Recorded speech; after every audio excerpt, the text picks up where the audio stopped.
오늘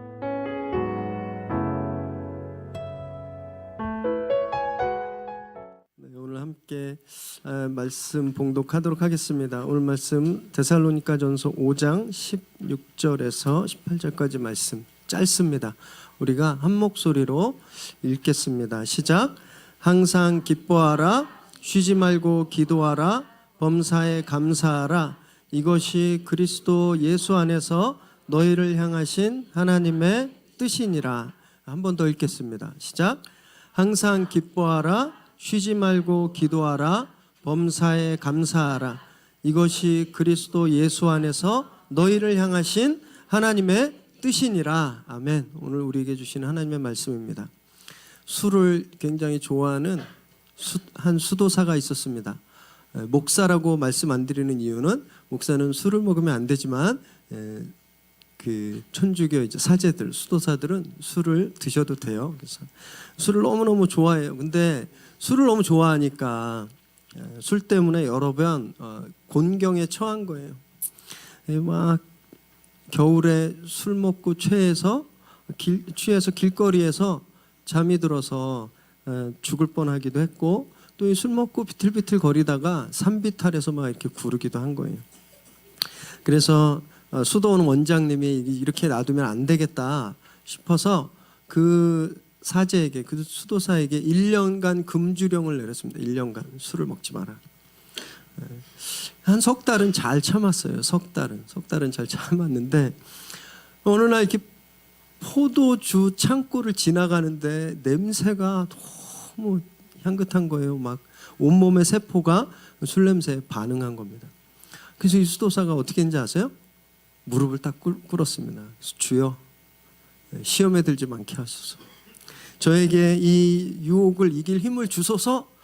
이렇게 기도를 막 한참 하는데 도저히 견딜 수가 없는 거예요. 그래서 어떻게 했는지 아세요? 뻘떡 일어나서 주님 뜻대로 하소서 이러고서 달려가서 포도주를 막 벌컥벌컥 마셨어요. 이 수도사가 술을 참다가 일어나서 마신 것이 주님 뜻이었을까요?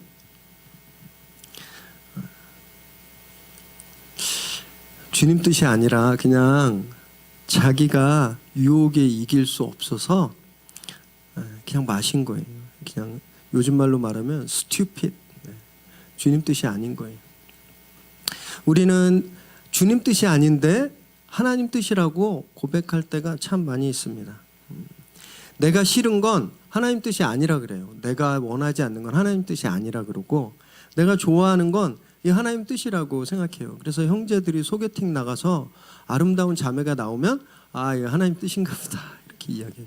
자매님도 웃지만 우리 자매님들도 소개팅 나가서 키 한 180 이상의 연봉, 억대 연봉, 게다가 플러스 신앙까지 있으면 이건 진짜 하나님 뜻이다. 그런데 그 형제가 장남이에요. 그러면 하나님 뜻을 한 번 더 분별하기 위해서 기도하는 거예요. 우린 나를 만족시키려고, 그리고 욕심 때문에 참을 수 없어서 저질러 버리고 주님의 뜻이다 이렇게 이야기할 때가 있어요. 옆 동네에도 그런 분 한 분 계시잖아요. 그렇게 거대한 왕국을 아들에게 물려주고 그것이 하나님의 뜻이라고 하고 있는 거예요. 분명하게 말씀드리는데 성경에는요, 그런 하나님의 뜻을 찾을 수가 없습니다.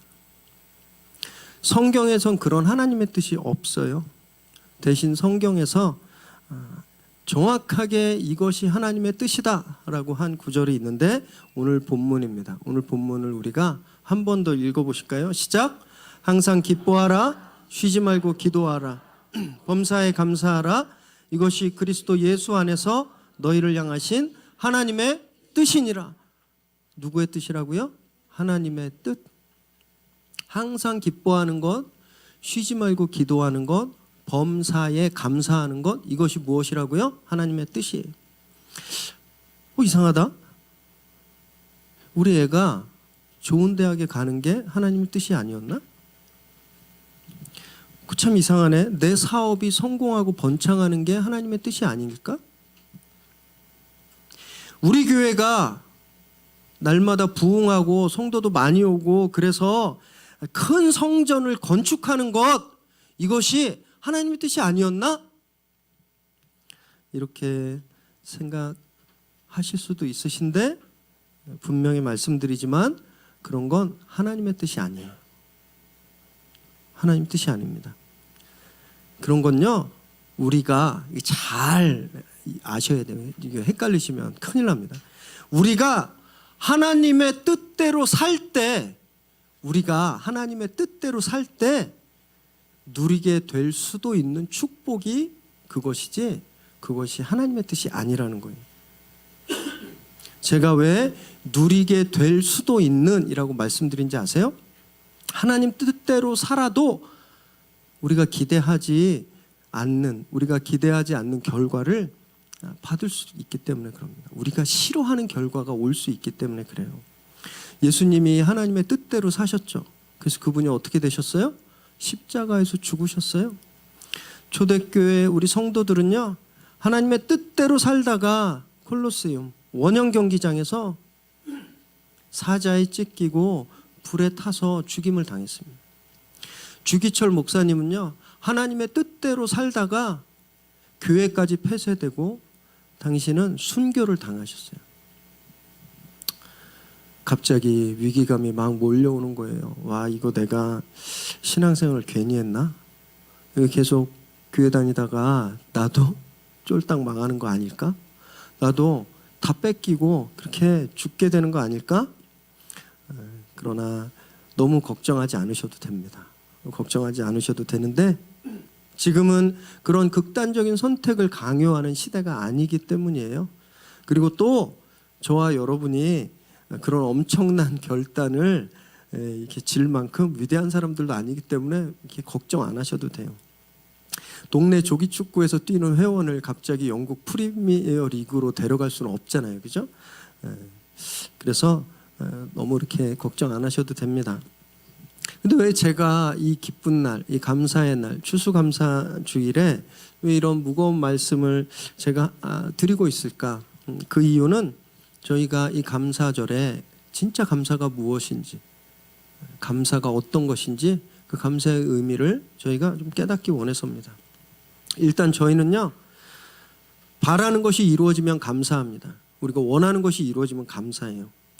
열매를 손에 쥐면 감사하는 거예요. 이 열매가 없으면 감사 안 하다가 이 열매가 딱 생기면 감사하게 되는 거예요. 그리고 또 우리의 감사는 커졌다 작아졌다 합니다. 땅콩만한 열매를 잡으면 땅콩만한 감사를 드리고요, 수박만한 열매를 얻으면 수박만한 감사를 드리는 거예요. 막 엘리베이터를 향해서 막 가는데 엘리베이터 문이 막 닫히고 있는 거에서 잠시만요 이러고 했는데 안에 있는 사람이 탁 문을 열어줘요. 그럼 어떻게 하세요? 아이고 정말 감사합니다. 생명의 은인이십니다. 막 이렇게 감사하세요? 안 하시잖아요. 감사합니다 이렇게 하고 타시죠. 그런데 사업이 부도 위기에 처했어요. 와, 나 이게 이 부도 나면 감옥 가고 완전 쫄딱 망하고 죽게 생겼는 거예요. 그런데 누가 도움을 딱 줘서 그 위기를 넘기고 살게 되었어요. 그럼 어떻게 하세요? 감사합니다 이렇게 하시나요? 안 하세요. 눈물을 흘리면서 너무 감사합니다. 제 생명의 은인입니다. 저를 살려주셨습니다. 제가 평생 잊지 않겠습니다. 우리의 감사가 어떻게 되는 거예요? 조그만 일엔 조그맣게 감사하고 큰 일엔 크게 감사하는 거예요. 우리의 감사는 이렇게 결과론적인 감사일 때가 있어요. 결과가 오면 감사하고, 그리고 고무줄처럼 늘어났다 줄었다 하는 거예요. 이 결과가 작으면 작은 감사를 하고 크면 큰 감사를 하고. 그래서 성경을 읽을 때요, 감사하라는 말이 나오면 그렇게 생각하는 거예요. 그렇게 범사에 감사하라 이런 말을 읽으면 이제 우리 삶에 감사할 일들이 생기겠구나, 이제 하나님이 감사할 일들을 주시겠구나 생각하는 거예요. 그래서 막 기대하다가 그 일이 안 일어나요. 그럼 어떻게 하세요? 불평하죠. 근심하고 불안해하고, 그리고 심지어는 하나님을 원망하기까지 하는 거예요. 하나님이 어쩜 나한테 이럴 수가 있냐? 그렇게 원망하는 겁니다. 하나님 입장에서 보면 진짜 어이가 없는 겁니다. 어이가. 수능 문제를 자기가 잘못 읽고 틀려놓고 출제자한테 왜 이렇게 문제를 이런 식으로 냈냐고 막 비난하는 거예요. 오늘 본문 한 번 더 읽어볼까요? 더 시작. 항상 기뻐하라. 쉬지 말고 기도하라. 범사에 감사하라. 이것이 그리스도 예수 안에서 너희를 향하신 하나님의 뜻이니라. 뭐라고 그러셨는지 아세요? 항상 쉬지 말고 범사에 라고 돼 있어요. 이 단어가 어떻게 일이 잘 되면, 잘 풀리면, 네 아이가 좋은 대학 가면, 병이 나면, 사업이 잘 되면 기뻐하고 기도하고 감사하라는 말이냐고요. 출제자의 의도에 충실해서 제가 한번 번역해 드리면, 일이 잘 되든 잘 되지 않든, 병이 낫든 병이 낫지 않든, 취직하든 취직하지 못하든, 이것이 정확한 의미라는 겁니다. 이것이. 자신이 없으시죠? 저도 자신이 없어요. 우리 힘으로는 할 수가 없어요. 우리 힘으로는. 우리가 어떻게 아픈데 감사할 수 있겠어요? 우리 애가 집에서 가출했는데 어떻게 기뻐할 수 있겠어요? 우리 힘으로는 할 수 없는 거예요. 그래서 하나님이 그것이 가능하도록 한 가지 방법을 주셨는데, In Christ Jesus, 예수 그리스도 안에서 라는 방법을 우리에게 주신 겁니다. 예수님 밖에서, out of Christ, 예수님 밖에서는 우리의 감사는 늘 변덕스러운 거예요. 우리의 감사는 고무줄이에요. 있다가 없다가 또 있다가 없다가 하는 거예요. 그런데 in Christ, 예수님 안에서 우리의 감사는 확고하고 흔들림 없고 계속되는 것이죠. 왜 그런지 아세요? 감사의 이유가 달라지기 때문에 그럽니다. 감사의 이유가. 예수님 밖에서는 내 일이 감사의 이유였어요. 내 성공이, 내가 좋아하는 건, 내가 바라던 일이 감사의 이유였습니다. 그래서 그 이유가 이루어지지 않으면 감사할 수 없는 거예요. 그런데 예수님 안에선 우리의 감사의 이유가 예수님이 되는 겁니다. 예수님. 내가 망하든 흥하든 아프든 건강하든 우리 애가 꼴찌라든 1등하든 그런 상황에 상관없이 예수님이 우리의 구주이신 거거든요. 예수님 변함이 없으신 거예요. 그 변함이 없인 예수님, 그분이 우리의 감사의 이유가 되니까 내 생활과 내 형편과 상관없이 우리가 항상 계속 쉬지 않고 기뻐하고 감사할 수 있게 된다는 겁니다. 이것이 바로 하나님의 뜻이라는 거예요. 내가 성공하는 거, 그게 하나님의 뜻이 아니라 우리 교회가 빨리 위례에서 소문나고 막 커지고 사람들이 막 몰려와서 어디 종교부지 하나 받아서 큰 건물 짓는 거, 그 하나님 뜻이 아니라 하나님 뜻은 이런 거라는 거예요. 우리가 예수 안에서 항상 기뻐하고 쉬지 않고 기도하고 범사에 감사하는 것, 이것이 하나님의 뜻이라는 거예요. 아셨죠? 하나님 뜻은 이거예요. 오늘 이 데살로니가 전서, 이 편지인데 이 편지를 제일 먼저 받은 사람들이 누구였냐면 데살로니가 교회 성도들이었습니다. 근데 그들이 이 편지를 받았을 때 그 사람들은요, 기뻐하기엔 문제가 너무 심각했었어요. 기도하기엔 너무 소란스러웠고 감사하기엔 너무 혼란스러웠습니다.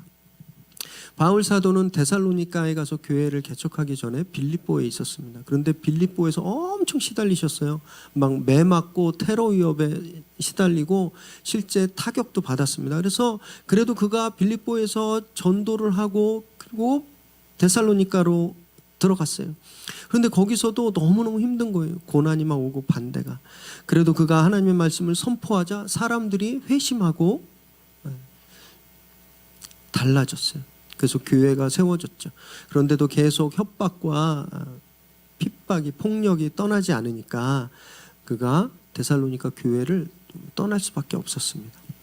근데 바울이 그 데살로니가 교회를 떠나자 얼마 안 돼서 굉장히 심각한 두 가지 문제가 생겼어요. 하나는 뭐였냐면 이 개척 목사였던 바울 사도에 대한 인신 공격이었습니다. 사람들이 이러는 거예요. 바울을 싫어하는 사람들이 교회에 와서 야, 바울이 무슨 자격이 있어? 바울이 무슨 뭐 신학대학을 나왔어? 아니면 바울이 무슨 박사학위가 있어? 지가 뭔데?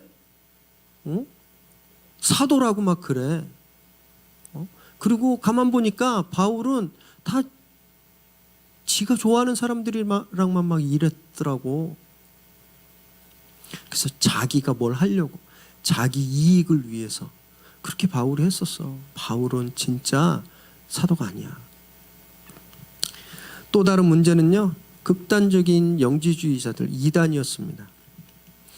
이 사람들이 이렇게 얘기했어요. 예수님이 금방 재림하신다고 하는데, 예수님이 그럼 오늘 밤에 오실 수도 있겠네, 아니면 내일 오실 수도 있네. 야, 예수님이 이렇게 금방 오시는데 학교를 왜 다녀? 네가 이제 회사 나갈 때야 지금? 예수님이 금방 오는데 지금 이 사회 질서가 무슨 상관이 있어? 다 버리고 뭐요? 아무것도 하지 마. 막 이런 상황들이 막 극단적인 종말론들, 우리나라도 수없이 있었어요. 이런 종말론들. 진짜 정신병자들 같아요. 막 이런 일들이 막 있었어요.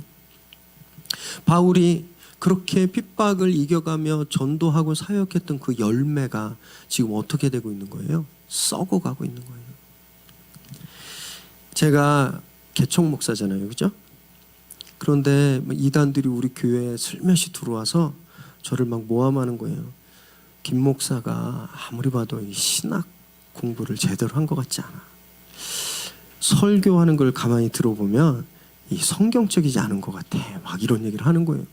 저 아시다시피 신학 잘 공부했잖아요, 그죠? 미국에서도 공부했어요. 그리고 저는 성경에 충실하려고 노력하는 사람입니다. 몸부림치는 사람이에요. 그런데 막 그런 얘기를 하고 다니는 거예요.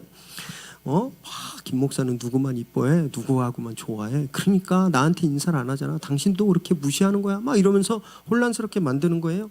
신천지가 교회에 들어와서 이만희가 재림예수야 이러면서 커브 모임을 막 회방 놓고 깨뜨리는 거예요. 이런 상황이라면 기뻐할 수 있겠습니까? 기도할 수 있겠어요? 우리 감사할 수 있겠습니까? 지금 그런 분들에게 바울이 편지를 쓴 거예요. 너희들의 상황이 그러해도, 너희들이 지금 그런 지경에 처해 있어도 기뻐해라, 감사해라, 이렇게 말하고 있는 겁니다. 왜냐하면 우리는 예수 안에 있는 사람들이기 때문에, 우리에겐 예수님 한 분만으로 감사할 이유가 충분하기 때문에 그런 상황 속에서도 감사해라고 말하고 있는 거예요. 여러분, 그것을 깨달아야 우리가 극한에서도 감사할 수 있게 되는 겁니다. 1620년 9월 16일 날 영국의 청교도 120명이 종교의 자유를 찾아서 메이플라워호에 몸을 실었어요. 신대륙, 미국으로 가기 위해서 65일간 항해를 거쳐서 또 많은 사람들이 돌아가셨어요.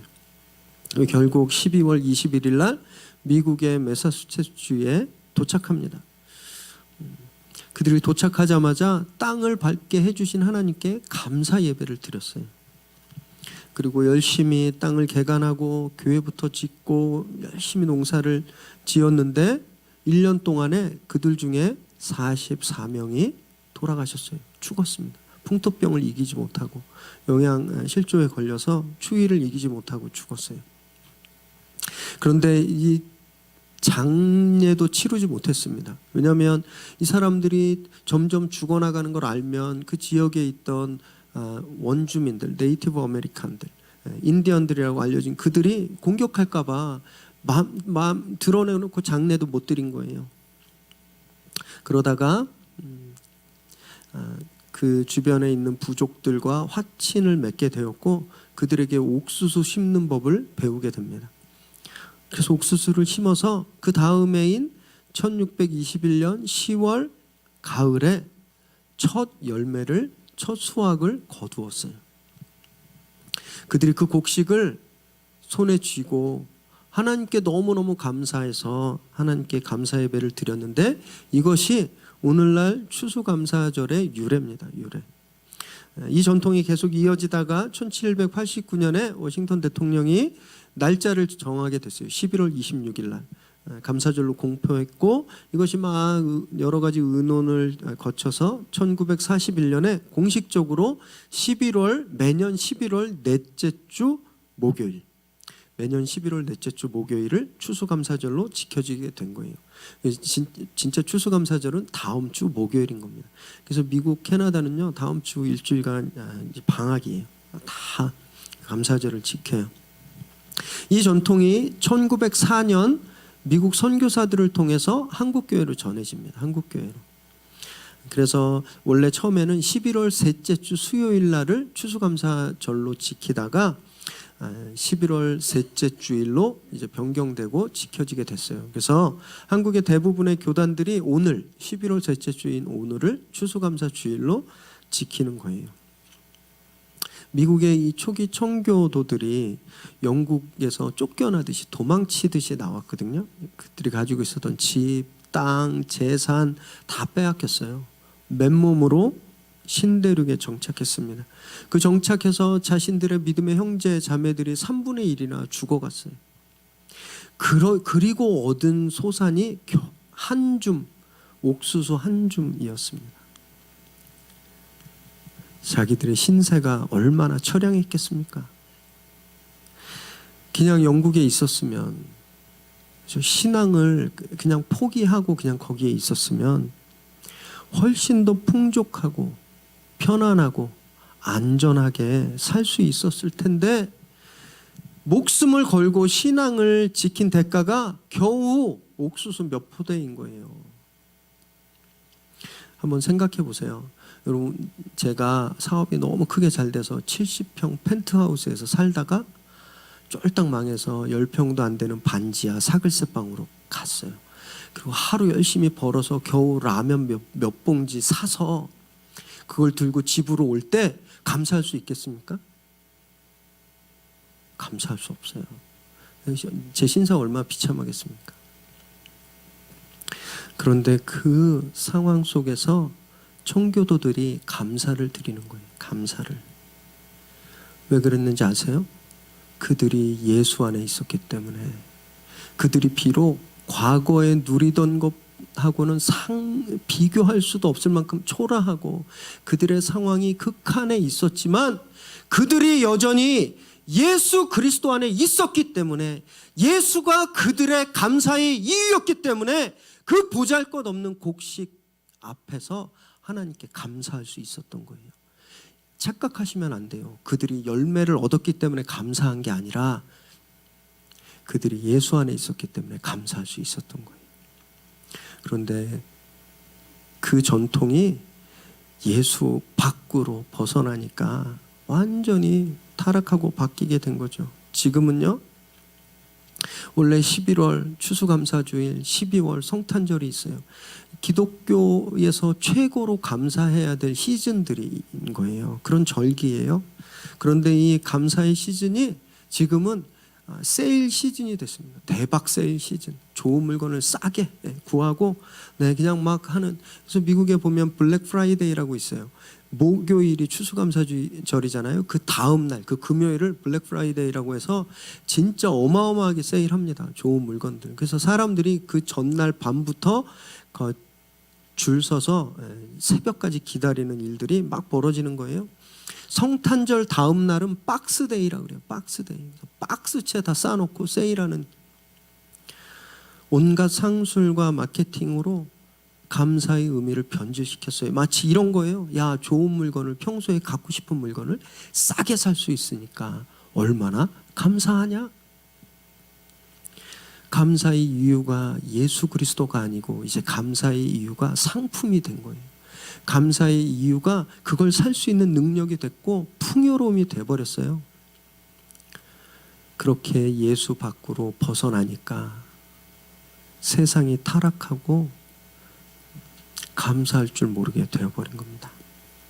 사랑하는 여러분, 우리가요 예수님 안에 있다가 다른 곳으로 가버리면 그러면 다 망가져 버리는 거예요. 예외가 없습니다. 예외가 없어요. 교회도 마찬가지예요. 교회도 예수 안에 있으면 하늘의 능력이 나타납니다. 예수 안에 있으면 파워가 나타나요. 예수 안에 있으면 그 능력이 증거됩니다. 그런데 헌금에, 교인 숫자에, 성공에 교회가 자리를 옮겨가 버리면 무너지고 사라져가는 거예요. 우리가 그런 교회들을 수도 없이 보아왔습니다. 수도 없이. 말씀을 묵상하면서 제가 이런 생각을 한번 해보았어요. 어쩜 우리 윌의 새로운 교회도 1620년 이 영국 청교도들 일지도 모르겠다, 이런 생각을 했습니다. 하나님의 부르심을 따라서 편안한 교회, 풍족한 공동체를 떠났잖아요. 그래서 신대륙, 신도시인 윌에 저희가 정착했습니다. 그래서 지금까지 저희가 3월 19일 3월 중순에 첫 예배를 드리고 지금까지 열심히 씨 뿌리고 개간하고 그렇게 사역하고 교회를 이루어왔어요. 그러면서 사랑하는 가족들이 떠나는 아픔을 겪기도 했고, 또 생각대로 일이 되지 않은 그런 괴로움을 겪기도 했고, 이제 우리가 지금 보세요. 지금 이 정도 하나님이 우리에게 허락하신 소출이, 아이들이 나와서 특순하는데 막 너무 감동되는 거예요. 막 가슴이 막 떨리고, 하나님이 이런 귀한 열매를 우리에게 주셨구나.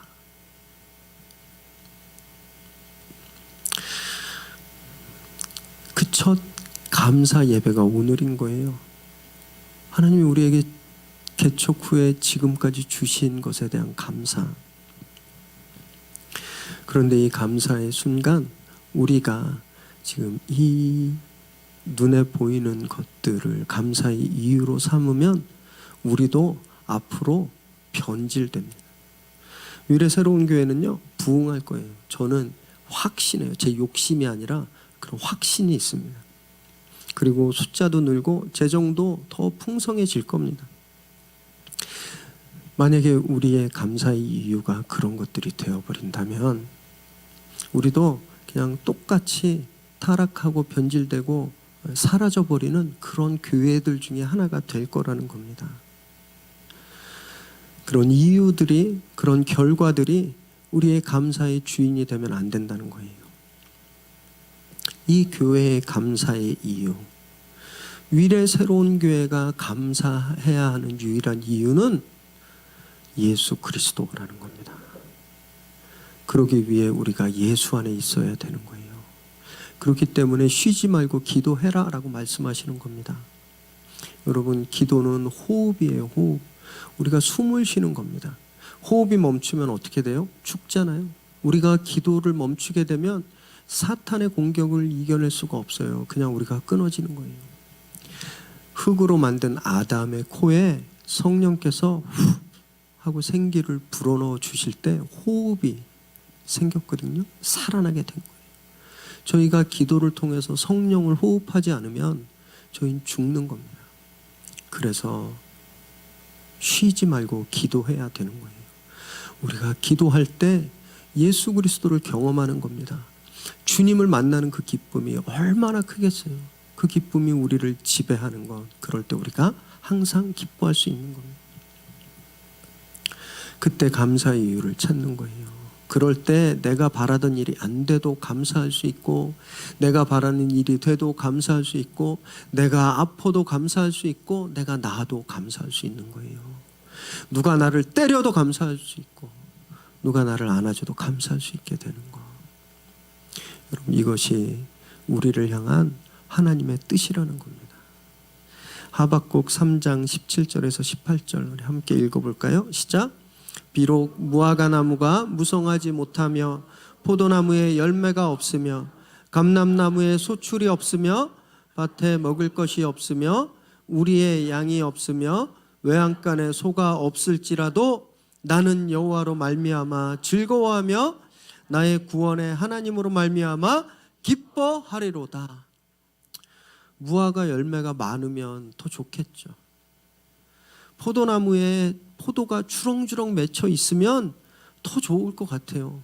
통장에 잔고가 넉넉하고 우리 가족들이 다 건강하고 내가 하는 일이 승승장구하면 좋겠죠. 바랄 게 없을 거예요. 하지만 그렇지 않더라도 예수 그리스도 때문에 그분 한 분만으로 우리가 기뻐할 수 있고 감사하게 되는 것, 여러분 그것이 주님이 우리에게 향하신 뜻임을 믿으시기 바랍니다.